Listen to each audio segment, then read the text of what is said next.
Hi everybody and welcome, and thank you for joining us for this CIPR Greater London Group session on cybersecurity. Really delighted to have Adam and Ali with us today. As well as being cybersecurity professionals, they're also communications professionals, and I'm really excited to hear what they're going to tell us about how we ourselves as PR professionals can keep ourselves and our clients safe from cyber attacks. So Adam, Ali, over to you.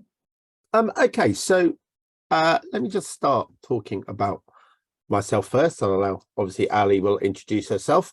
But just so you know where I come from, really. So I come from a PR, public affairs background. I work for big public affairs and PR agencies, and indeed have been a PR, communications and public affairs consultant for many, many years.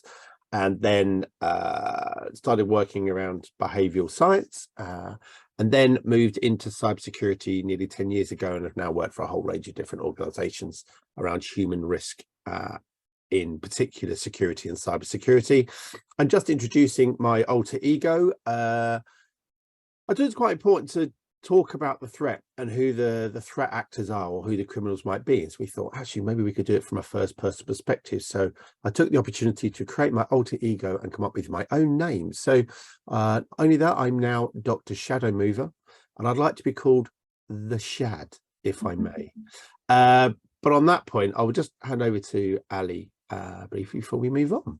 So I'll just introduce myself briefly, because I'll do a more thorough job of why I'm here and how I've got credentials to come and speak to you about cybersecurity and communications today a little later. But just to say, my background is broadly in communications from working at Apple for over a decade, doing employee engagement and internal and external communications work there. And at the Royal Society, which is the UK Academy for Science. And those two establishments taught me a great deal about taking very complex ideas and discussing them in a very simple way, which was then really useful to apply in the world of cybersecurity. So essentially, a company that I'll tell you about a little later decided to employ a communications professional and teach them about cybersecurity, rather than take an engineer and try to teach them how to speak to people. So that's how I've ended up in this environment, and I find it fascinating and interesting, and I hope that Adam and I can give you some useful information for everyone today. Back to you, Adam. Great, thank you. Okay, so just want to start how this whole thing came about, because it's a really fortuitous thing why we're talking to you. And I was chatting to a friend of mine who runs a PR agency, and he was just telling me about how he picked up a new client.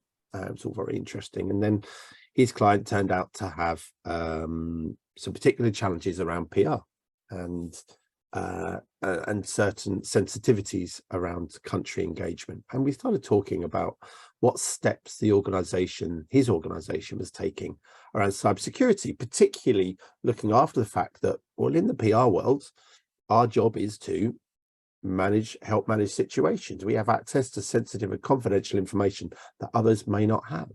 And as a PR agency, or as a head of communications, or a comms professional, we have to protect those. So I was talking to my colleague in his PR agency, really about what steps they were taking and how they might be targeted and who might be interested in their data and information. And it was aware that, this is an area they just hadn't thought of. So that got us thinking, and chatting to Ali and Nicola. We thought this might be a good idea to give you a half-hour quick step over into really why public relations can be an open door to hackers, hacktivists, and even as serious as terrorists or nation states. So on that point, let's talk about the size of the problem. Well, the risk of cyber attack and data loss, it's real. Let's not pretend it's anything other than it's real. It's happening every single day. Some millions of companies in the UK and around the world. And there's a staggering statistic in terms of the number of businesses that have identified a cyber attack. And then, of course, on top of that, you've got businesses that don't even know they've had a cyber attack. And unfortunately, there is often a distance between those managing that risk, so cybersecurity teams, IT teams, and those that are front-facing, that are often creating or managing risk, like ourselves, like PR professionals. It's what we do for a living. And there are around 800 data breaches in the UK every single month. And the vast majority of those are caused by human interaction. hesitate to say error because often, you know, it's in a human interaction, sense the human risk. And there is a small amount in there which is deliberate harm, but, you know, it's very, very tiny. So for those using agencies, you know, please see that 44% statistic, you know, 44% of senior executives say their use of suppliers increases their security risk, and Forbes publishes that, who are really good point for cyber information. And, you know, think about who are you entrusting data to, and who owns the agency relationship? Where is that data flow going about that information you're giving to your agencies, or indeed within an agency, who has that data information? Remember, there's another important statistic here is SMEs make up the vast majority of businesses in the UK, employment in the UK. Nearly 50% of all fraud-focused cyber attacks target small businesses. Okay, so as you can see from here, human risk, and IBM talk about human error, but I know Ali does as well. We hesitate to say that word. But as you can see from these statistics, the human risk associated with cyber attack is huge. And it's the biggest cause of data loss and potential embarrassment to you, your organization, and potentially your client as well. And one simple action can open the door to criminals doing damage to you and, say, your company and your clients. And this could be really as simple as leaving papers on a bus or a taxi. It could be emailing a document to the wrong person. Or it could just be clicking on a malicious link or opening a malicious attachment, and suddenly the data within your systems on your computer, it disappears or it's held to ransom. This is real. It happens every single day, and the cost can be huge, as we're going to see in this presentation.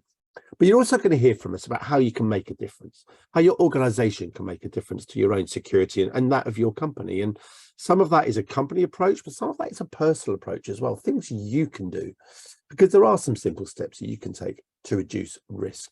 And this fundamentally is why we're talking to you today. Okay, but don't just take it from us. Okay, the government is very, very clear on the threat, and since the Ukraine war started, there's been a massive increase in malicious emails and attempted cyber attacks. It's significant, and only in the last few weeks, really, the National Cybersecurity Centre, the front end of GCHQ, they've highlighted the very real risk that now exists in the UK, and you can see on the screen here. And I recommend going on to the National Cybersecurity Centre and the NPSA. They've got really good resources on there to help you and your organisation. And indeed, you can contact us. But you know, these stories here, they're still not accounting for a wide variety of those who might target your company or your organisation. So, who might target you? Well, now is the perfect opportunity for Dr. Shadow Move, or as I like to be called, the Shad. So, okay, we work in a complex world, and many of your businesses, they'll have extensions or interests across the world, okay? And that brings attention, and it changes the dynamic of risk. It changes who might target you and why might they target you. So, the question is, who's going to employ me as the Shad? Who's going to employ me to target you? Well, the truth is I could be employed by any number of people to target you, probably very, very cheaply. A few £100 on the dark market or the dark web. You can buy a hacker to target anyone or anything. So it's not expensive, it's cheap.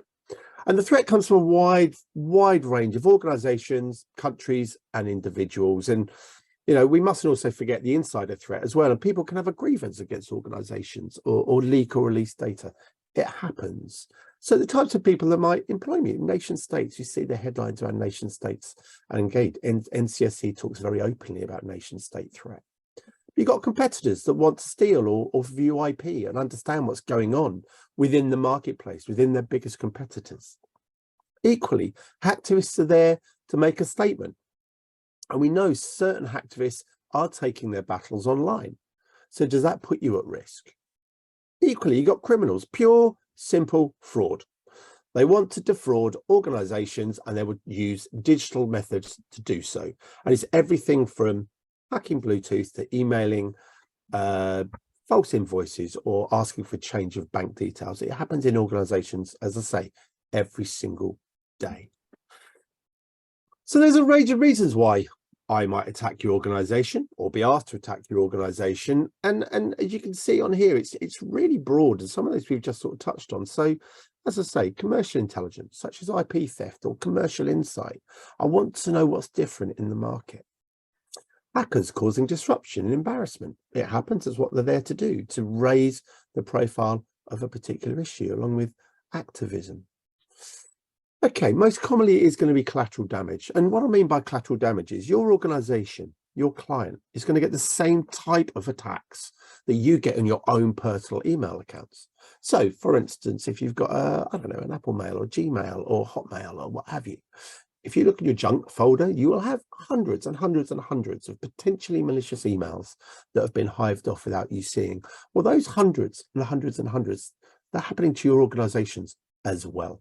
And often that's malicious, but it's collateral damage. You're not being targeted, you're just caught up in mass mail outs. Equally, as we talk about here, finance and personnel, well, they're also called to your organization, and you have no doubt many contracts, maybe large contracts, invoices, personnel and sales information, which provide opportunities for people to steal and gain insight into what you're doing into the market. And now for me, the Shad, this is fantastic because I can steal your data and I could just sell it on. It's the way of the world, and there's a market for it. So again, why are we talking to you? It's very, very simple, because we believe PR and communications can provide an open door to those type of individuals providing and stealing this type of information or having this sort of impact. And here's why. Okay, just spend a few minutes thinking about what you do for a living. Okay. For me, Adam Harradence, ultimately you're responsible for what goes out the door of your organization. Okay, so that's the message, that's the narrative, that's the announcement. And as an agency, you're working for a range of clients and countries, maybe, or causes, or technologies. And you're key to potentially major markets and industry announcements. Okay, you're managing these things. You have this level of information and insight that others may not have. So you're the gatekeeper to the public persona for an organization and often drive the awareness raising activity. You manage an instantaneous way for hackers to communicate. Now, it might be Twitter, it could be Facebook. Hey, it could be a 20-second dance movie on TikTok. But this is really, really important. You know, you are crucial. You are a crucial cog in the organization's wheel, and you have to realize that. And so if we look at this from the Shad's point of view, it's quite interesting. So I'm going to see you as a communicator, professional communicator. So I see you as a keeper of secrets. So you know where the skeletons are in the closet of your organization. That's really interesting. You're a gold mine. You make announcements that might tempt fate and stimulate interest. You know, what we do see, and it's really interesting how many companies that are producing security products go out and say, we're unhackable, we're secure, we're the market leader. And actually all that does is that draws attention to those people that want to disprove that. And that, unfortunately, is, again, the way of the world. There's various different subjects down here. I mean, geopolitics is a huge one at the moment. As you heard, you know, NCSC have stated that there's been a significant increase in targeting since the Ukraine war started, and it's growing. So there's huge amounts of data and information that you have access to, and that the reason why the Shad, as a hacker, as a hacktivist, whatever I may be, I want to target you. And most importantly, I will put money on the fact that you are a known point in your company, that I can find your details related to your company and the job that you do. And you're an easy way in. And again, let me explain being targeted. Okay, so how can you be targeted? Let's start with that. So phishing techniques, malicious emails. Okay, so some very simple ways of doing this. How can I target you? It's phishing. That's what we call it. So I'll send you malicious emails. They could be spam malicious emails. You get caught up in collateral damage, as I said, but they still do enormous damage. You might click on a link, opens up a box, and then steals all your data before you know it. Equally, you could be defrauded personally as well. But also you could be targeted with malicious emails. So it comes into your inbox. It's very tailored. I know all about you. I can and we'll come to this in a second. But again, there's many other ways. Email would be the biggest, but I'm sure many of us have had SMS text messages. We've also had voicemails that have come in that are potentially from criminals looking to defraud in most cases. And then you have social engineering. So social engineering comes with a level of authority and urgency, which is definitely Ali's area. So I'll let Ali talk to you about that. But again, you can see there's various ways to be targeted. But the important thing is, given our profession, we are out there, we are telling people what we do. So let me just give an explanation of how I can find you. So if I want information from you, your client, easy. So I might have your name at the bottom of a press release that's published online. I might have seen you speaking at a conference, or I might have seen your tweets or your posts or your blogs with particular hashtags that draw my attention. Probably, and by far and away the easiest way to do this is to go on LinkedIn and find you on LinkedIn.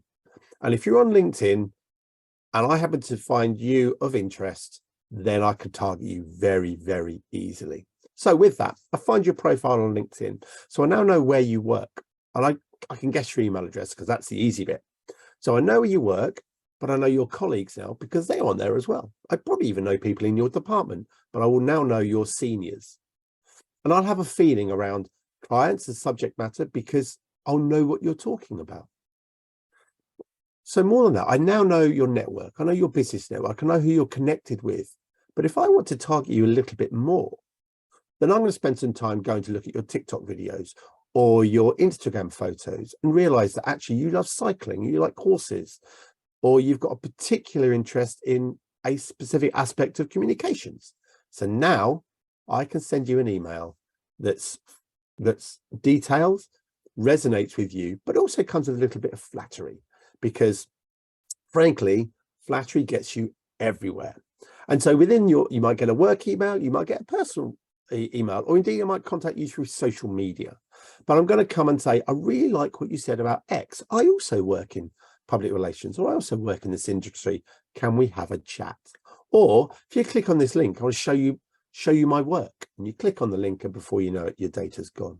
So this is very real, and this happens every single day. But what happens when it goes wrong? Well, the truth is, it's pretty scary. You'll hear stories of these all the time, and I won't go into huge amounts of detail on these, but you can see on the screen, often the cost is in millions. There's some really big statistics about the impact on businesses, but for you in an agency, there's a financial impact, but there's also an embarrassment impact as well, and client relationship impact. It could be huge, and PR is very, very much at the center of that. Okay, so how can you stay secure? Well, there's lots of advice out there at the moment, and again, go to the National Cybersecurity Centre, who will offer some really good advice, but there's some simple things you can do now. The moment you've watched this, go and do these if you haven't done them already. Okay, so broadly speaking, protection is about a blend. It's about turning on settings, turning off settings, and your own personal behavior. Okay, so don't reuse passwords. Have a strong passwords and have them unique passwords.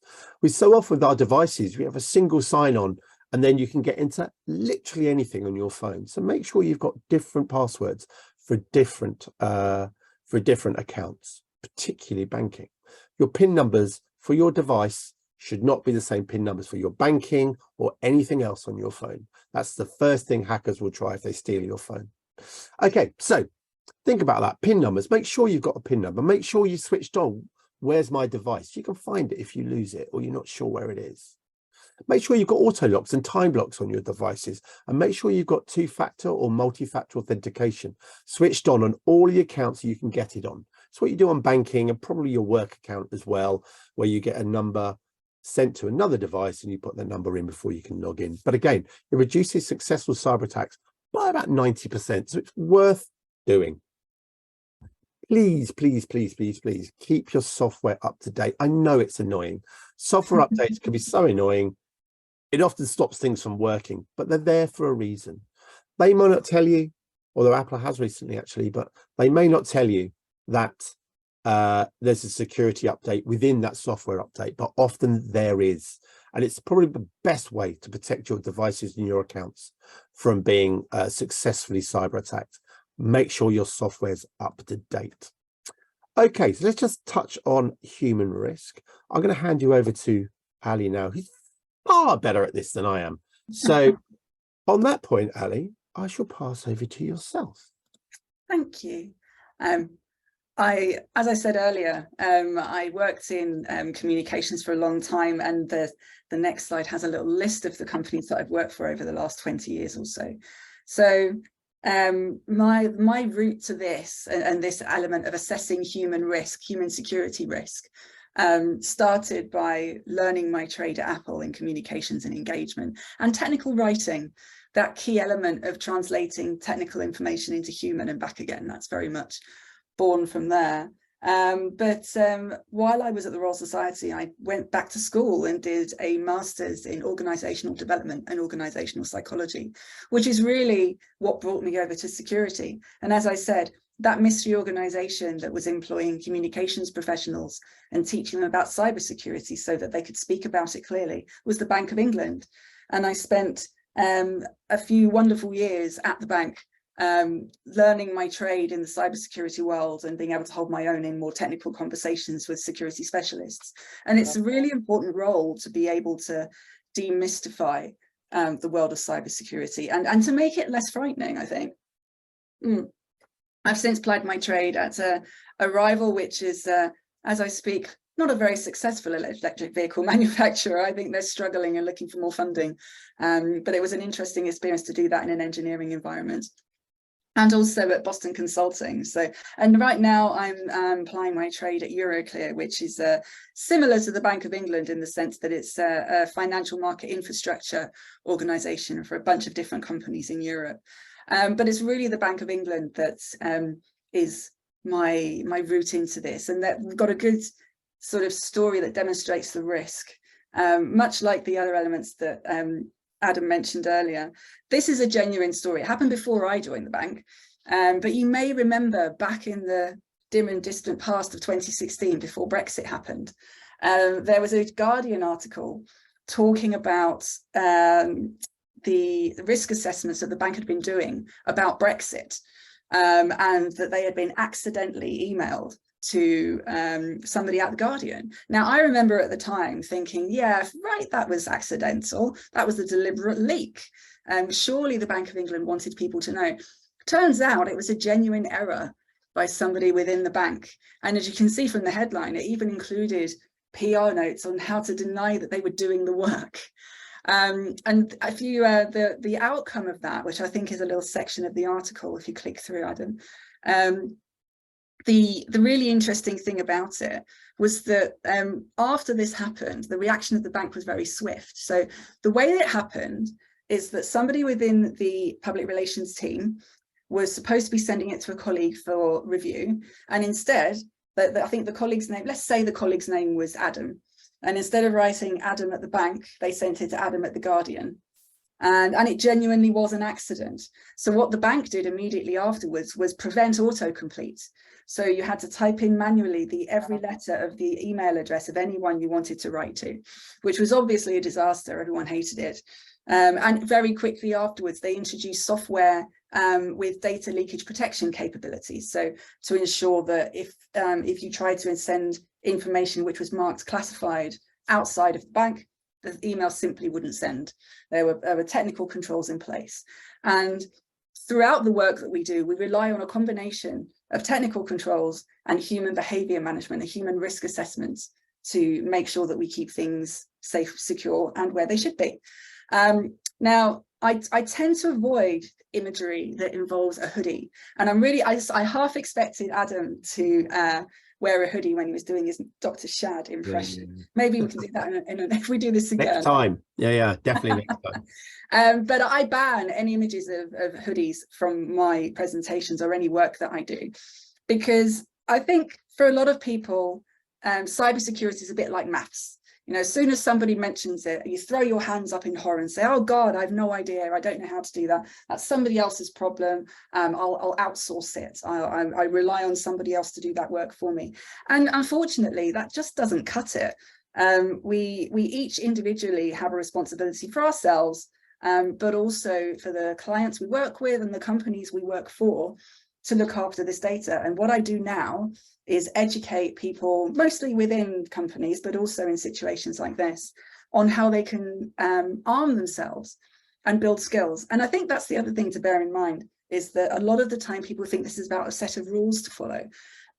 But I think this is about learning. I think the skills to learn to protect yourself from threats or from any kind of risks that you might encounter. You can't be 100% safe. That's probably the first thing to bear in mind. But it doesn't mean that you're defenseless. So I'm going to give you a quick 10-minute lesson on some of the aspects of human behavior that you probably already know. Because if you work in PR, I'm sure the chances are that some of you have worked in marketing previously. And lots of the techniques that get used in social engineering and in phishing are exactly the same techniques we use to get people to click on links for marketing, or click on things that you shouldn't, or to deliver something that you shouldn't. So I have a little message for you, or a little mental arithmetic thing for you. So next slide. Quick mental arithmetic. I'm sorry if you're watching this first thing in the morning where you are. But just to have very quickly, a bat and a ball cost £1.10 in total. The bat costs £1 more than the ball. How much does the ball cost? Now, I'm sure you've got a number in your head. And for most of you, that number is probably 10p. Which is a perfectly acceptable response. That's your immediate guess. That's your snap judgment. Unfortunately, it's also wrong. Some of you may have noticed that I'd set you up to fail, and the actual cost in this case is 5p. And this is because the bat costs £1 more than the ball, and that more you can easily gloss over when you're trying to do a best guess or a quick calculation. And what you're seeing there, and then if you think about it a bit harder, you read the question again, or you notice that I've set you up, you realize that it's actually a slightly more complex calculation. And what you're seeing there is the action of the system 1 versus system 2 brain. And when we talk about that, some other folks in the cybersecurity world than me also refer to this as Homer versus Spock. So Homer is your system 1 brain, your automated brain, the one that helps you breathe, stand up, walk around, blink. We use it constantly, we use it every day, and it's essential to our existence. We live in a very complex world. We can't necessarily make complex thinking decisions about everything that we do every day. It's really important that we have these automated systems. So the second system that we have available to us, which we also use quite often, is our system 2 brain. So Homer versus Spock, or if you're younger or don't like Star Trek, maybe Homer versus Sheldon. Depends on your proclivities. If you think of another clever person, maybe Einstein, I don't know. Pick your clever person. But the point is, you have automated systems that just work for yourself, and then there are higher level functions that we have to think about. And you can convert system 2 to system 1, and a lot of my work is about doing just that. So to give you some examples, learning to drive, that's a typical example. Learning to dance, learning to play the guitar. When you first start doing those things, or even eating fire, that is me, purely a vanity picture really, but it still illustrates the same point. You manage risk and you reduce the risk by learning. So when you start to drive, you have to think very hard about changing gear and pressing the clutch, and maybe you stall the car a few times. After a while, it becomes a less conscious activity. And some of the years later, you can listen to the radio, sing along, check directions while you're changing gear and driving without having to think about it. You've moved that skill from being a system 2, very hard to think about skill, to being a system 1, where you can do it automatically without having to think very hard. And that's sort of the equivalent of building habits, but really it's about learning and building skills. So how does that relate to what we're talking about? It's the trick with all of these things, and part of the reason why we try to talk about it in interesting terms in sessions like this, is that you have to want to learn them. And I think cybersecurity sometimes, like I said, is like maths. You don't want to learn, but you can. And there's plenty of psychology theory around the concept of self-efficacy, where you trust your judgment and the ability to do something by learning how to do it. You can trust your own decision making, and that's really what this is about. So when we talk about system 1 and system 2, that's what we really mean. So with reference to PR work in particular, and the information that you work with, the things you really need to think about, as Adam mentioned a little bit earlier, social engineering relies on an emotional reaction, and those emotional reactions are carefully tied to the system one way of thinking. So they're encouraging you to react in a knee-jerk way and do something before you've had a chance to think about it. So my single piece of advice to you today is, next time you get a message that makes you angry, or that there's a certain urgency to it, it's from someone that you don't know them, but they are telling you have to act within an hour or in 24 hours or before an embargo to get the information that you need. You really, really need to stop and think. And that's where you engage that system two, that Sheldon, that Spock brain. And you check basic things, which I'm sure many of you have come across before, but to run through them, check the name of the sender. Is it really that person? If you hover over it with your mouse, if you're on a laptop, or I think you can do the same on an iPhone, not sure about Android. You can hover over and see if the address has been masked and it's actually somebody else. So make sure that you know the person, trust and verify before you do anything like send people information, send people files. We rely on these emotional responses. What other ones are there? So curiosity is also a big one, particularly in your kind of job roles, where if there's an opportunity. Adam mentioned LinkedIn. There is a significant issue with employee impersonation on LinkedIn. So someone pretending that they want your skills. Maybe it's someone asking you to speak at a conference or to do a talk like this one. But you should always trust and verify who you're talking to, and don't give in to an initial emotional response when you're doing something like that. I made some notes while Adam was talking, which I'm just going to make sure that I've covered.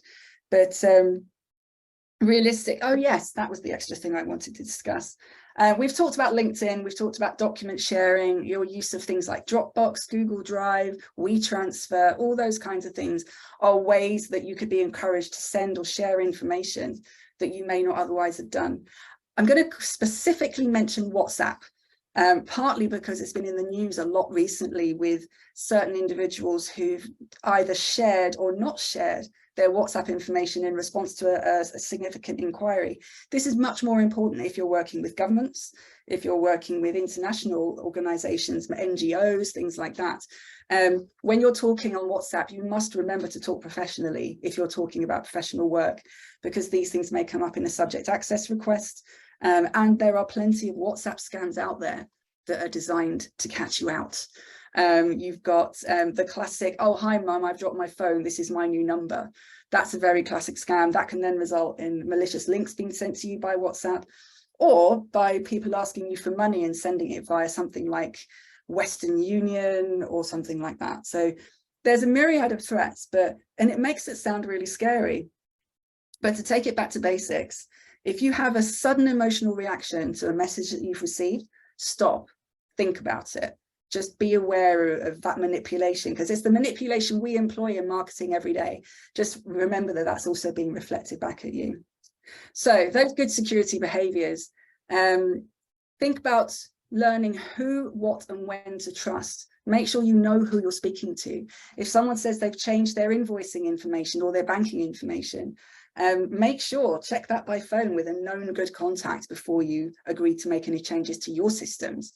Manage that reputational risk. As Adam said, there's significant potential for reputational risk to you as a professional, as well as the companies and the clients that you have, if something like this goes wrong. So think about that from your own preservation sense as well.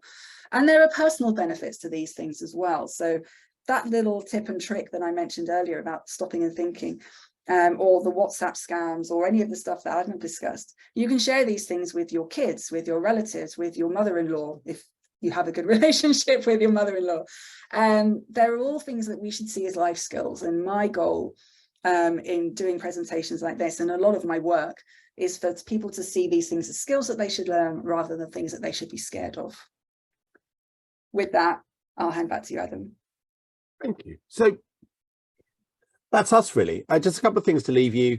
One, go to the National Cyber Centre, the Cybersecurity Centre, as I said. They've got a fantastic blog that gives you lots of help and advice. And again, the NPSA as well. So go look at those. If you've got a particular suspicious email, you can report it to NCSC as well. And really just think about this as a takeaway, everything that Ali said. Before you make any announcement at all about your organization or about the thing you're working on, or about your client, assess the risk, speak to your security team or your client's security team, and make any comms announcement fully informed of the risks that they present. Because do you know what? They might just present you with a whole load of risk you weren't thinking about. Speak to security teams, see what they do, see how they understand the human risk of your work. And if they don't, they certainly should be. So on that point, thank you very much. Nicola, thank you. That's wonderful. Thank you, Adam and Ali. I think some really interesting insights there and some really pertinent tips that we can all be aware of straight away. Few things that you said there which really stuck in my mind, thinking, oh, have I done this? Have I done the other? So thank you very much. On behalf of CIPR, GLG, can I thank you from the bottom of our hearts? Thank you. Ironically, I think you can find us both on LinkedIn as well, and I promise we're the real deal. You can. Wonderful. Thank you both so much. Thank you. Thank you. Bye-bye.